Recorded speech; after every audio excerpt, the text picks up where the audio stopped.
어제 국내 증시는 양대 지수 모두 오르며 상승세를 이어갔습니다. 앞서 미국발 CPI 쇼크가 시장에 부담이 되지 않을까 우려스러웠지만 오히려 투자자들은 위기 속에서 저가 매수의 기회를 포착한 것으로 풀이됩니다. 간밤 트럼프 미국 대통령이 상호 관세 카드를 드디어 꺼내들었죠. 우리 경제에 미치는 영향이 상당할 텐데 시장이 우려를 반영할지 아니면 불확실성이 해소되며 추가적인 상승을 보여줄지 주목됩니다.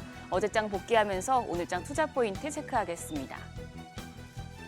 어제 코스피는 1.4% 가까이 상승하며 2,580선까지 올랐고 코스닥도 0.5% 상승했습니다. CPI 등 악재보다는 관세 불확실성 해소와 또 우크라이나 전쟁 기대 등의 호재에 민감한 모습이었습니다. 특히 코스피 거래 대금은 16조 9천억 원 수준으로 전날보다 3조 원 이상 증가해서 연내 최고치를 기록했습니다. 어제 옵션 만기일이었는데 수급적인 부담은 적었습니다. 유가증권 시장에서 외국인 1,100억 원 가까운 매도 우위를 기록했습니다만 선물은 대거 순매수했고요. 기관 6,700억 원어치 강하게 사들였습니다. 이런 가운데 개인 투자자들은 6,100억 원 가까이 차익 실현에 나선 것으로 풀이됩니다. 코스닥 시장에서는 개인과 외국인이 순매수하고 기관만 팔자 포지션을 취했습니다. 지금 기관이 649억 원 순매도했고 외국인은 256억 원 매수 우위, 개인도 500억 원 가까운 사자세를 기록했습니다. 유가증권 시장 시총 상위 종목 대체로 상승부를 켰습니다. 정부가 1조 원을 지원해서 토종 AI 반도체를 만든다는 소식에 장 막판에 SK 하이닉스가 5% 가까이 급등했습니다. 그리고 그간 관세부가 우려에 눌려있던 자동차와 2차 전지 쪽 상승세가 두드러졌습니다. 상호 관세 면제 가능성이 높아진 영향이었는데 지금은 또 상황이 달라졌기 때문에 상승세를 이어갈지는 미지수입니다. 어제는 삼성 바이오로직스가 1.9%, LG 에너지 솔루션과 현대차가 5% 넘는 상승세를 시현했고 그간 눌려있던 기아도 5거래일 만에 반등에 성공했습니다. 그리고 최근에 조선주의 훈풍이 계속되고 있죠. 10위에 HD 현대중공업이 올랐습니다. 코스닥 시총 상위 종목에서도 2차 전지 대표주의 상승세가 눈에 띕니다.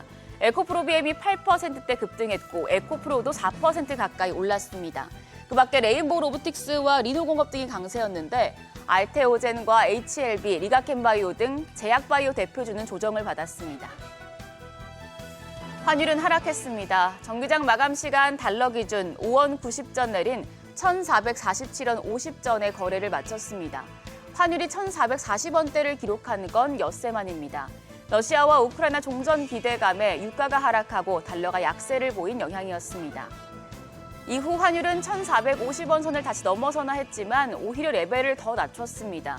미국의 지난달 생산자 물가지수 PPI가 물가 관련 안도감을 제공한 가운데 도널드 트럼프 대통령의 상호 관세 시행이 당장은 아니라는 소식에 달러 인덱스가 하락한 영향입니다. 오늘 새벽 6시 기준 여교환율 1,440원대입니다. 외환시장 오늘 하락 출발할 가능성이 높겠습니다. 일단 미국의 상호관세 부과 소식에도 트럼프 대통령이 협상 여지를 남기면서 뉴욕 증시가 상승했고 달러 인덱스도 하락했기 때문에 우리 시장 관세로 인한 충격은 적을 것으로 예상됩니다.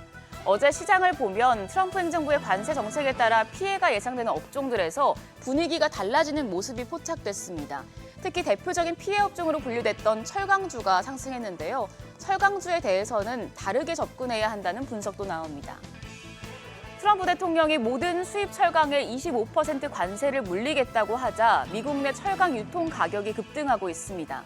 원자재 분석기관 CRU에 따르면 모든 철강 제품의 기초가 되는 열연 강판의 미국 유통 가격이 현지 시간 12일 톤당 829달러로 트럼프 대통령 취임 직후인 지난달 22일보다 10.5% 상승했습니다. 그런데 한국에서 유통되는 열연 강판 가격은 물류비와 관세를 더하더라도 770달러 수준, 미국 열연 강판 유통 가격보다 8% 정도가 낮습니다. 우리나라는 미국 철강 수입국 6위 정도입니다.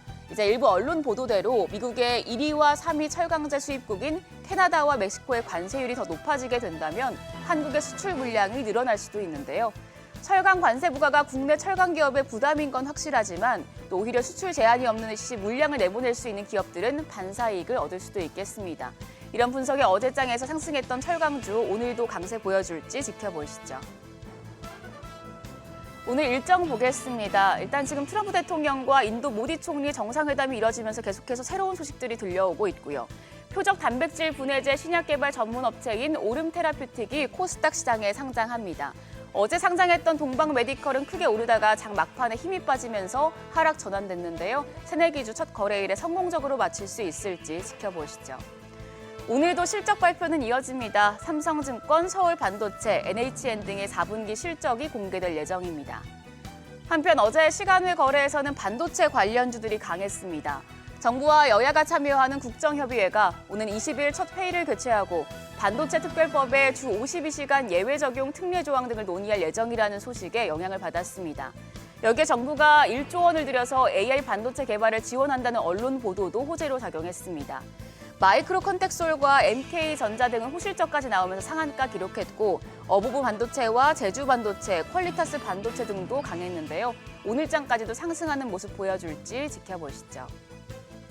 시장에서 제일 싫어하는 건 불확실성이죠. 상호관세 발표로 불확실성은 해소됐고 협상의 여지가 있다는 기대가 오히려 주식시장에 긍정적으로 작용하는 모습인데요. 직접적인 영향권에 들어가는 우리 시장도 뉴욕 증시와 같은 반응을 보여줄지 주목되고 있습니다. 장 초반 분위기 면밀히 지켜보시죠. 지금까지 어제장 오늘장이었습니다.